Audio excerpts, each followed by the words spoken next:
ng bahay. Bernadine. Uy, Mo, what happened to your face?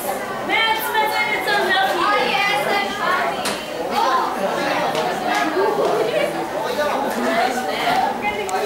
No, hindi ka okay. Meds, go get some ice. Next, okay nga lang. Ano ginaganito? Sinabi ko na kasi okay lang ako, di ba? Hindi ka makaintindi.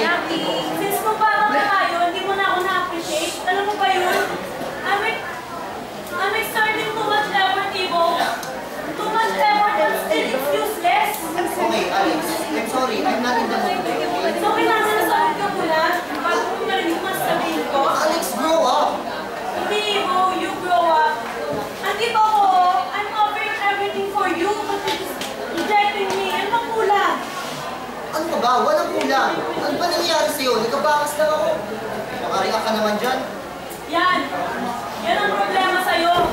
Akala mo it's all about you. Alex, wala akong ginagawa sa'yo. Yun na nga eh. Wala akong ginagawa para sa akin.